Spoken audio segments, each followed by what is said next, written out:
आप सभी का एक बार फिर स्वागत है द इंकलाब टाइम्स में और मैं हूं आपके साथ फरहान।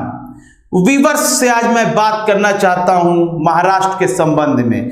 और क्या प्रधानमंत्री मोदी की सरकार अब गिरने वाली है? क्या भारतीय जनता पार्टी की सरकार अब केंद्र में नहीं रहेगी? चौंक गए होंगे आप। ये फैसला आपको करना है। मौजूदा हालातों को देखकर मौजूदा समय में जो फैसले लिए जा रहे हैं और जो बातें कही जा रही हैं, कार्यक्रम को अंत तक देखें। पसंद आए तो लाइक करें, चैनल को सब्सक्राइब अवश्य कीजिएगा।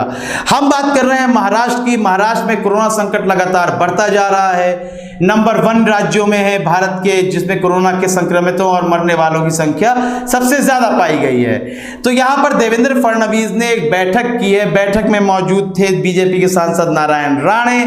तो फडणवीस का यह कहना है कि उद्धव सरकार जो है वह कोरोना संकट से उबरने में या उबारने में नाकाम साबित हो रही है, इसलिए राज्य के अंदर राष्ट्रपति शासन लग जाना चाहिए। आप खुद सोचिए कितनी अक्लमंदी की बात की है देवेंद्र फडणवीस ने।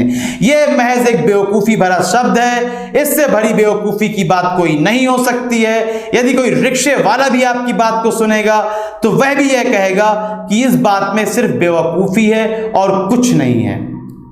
एक स्थायी सरकार को गिराकर राष्ट्रपति शासन लगा देने से क्या राज्य कभी प्रगति करता है? नहीं, बल्कि राज्य में एक पॉज लग जाता है। राज्य वहीं स्थिर रहता है जब तक कोई नई सरकार नहीं आ जाती है।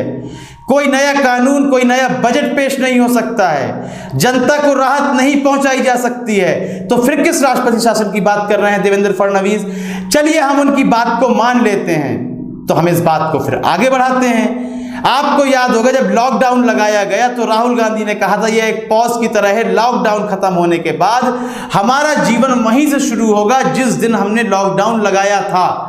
जो बातें सच होती हुई नजर आ रही हैं। लॉकडाउन को लेकर कहा था प्रधानमंत्री नरेंद्र मोदी ने, मुझे याद है कि 18 दिन में हमने महाभारत का युद्ध जीता था। 21 से 22 दिन हमें दीजिए, हम कोरोना से जंग जीतेंगे।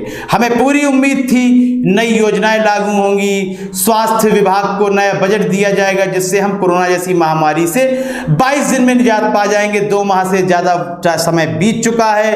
कोरोना की जो संख्या है 1.5 लाख के करीब पहुंच चुकी है मरीजों की, संक्रमितों की।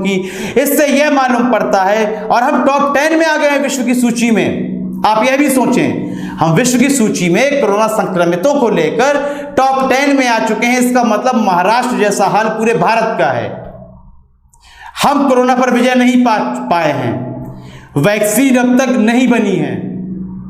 तो इसका मतलब जिस तरह उद्धव ठाकरे महाराष्ट्र में फेल हो गए हैं, उस तरह केंद्र में नरेंद्र मोदी भी फेल हो गए हैं। तो केंद्र में क्यों ना राष्ट्रपति शासन लगा दिया जाए? नरेंद्र मोदी सरकार को एक तरफ कीजिए जैसे उद्धव ठाकरे को करने की आप बात कर रहे हैं। बिल्कुल हटाइए उन्हें, राष्ट्रपति शासन लगाइए, तब कोरोना से हमें मुक्ति मिलेगी। यह बात तो देवेंद्र फडणवीस की बात से ही निकलकर सामने आ रही है। आपको क्या लगता है, यदि महाराष्ट्र में कोरोना पर विजय पाने के लिए राष्ट्रपति शासन जरूरी है? इस तरह पूरे भारतवर्ष में जिस तरह कोरोना फैल चुका है, कम होने का नाम नहीं ले रहा है, तो क्या पूरे राष्ट्र में एक राष्ट्रपति शासन लगा देना चाहिए? मोदी सरकार को दरकिनार कर देना चाहिए? इस संबंध में हमें आपकी राय का इंतजार रहेगा। अपनी राय देना बिल्कुल भी ना भूलें। कार्यक्रम को लाइक करें, ज्यादा से ज्यादा शेयर करें और चैनल को सब्सक्राइब अवश्य कर दें। तब तक के लिए इजाजत दीजिए। धन्यवाद।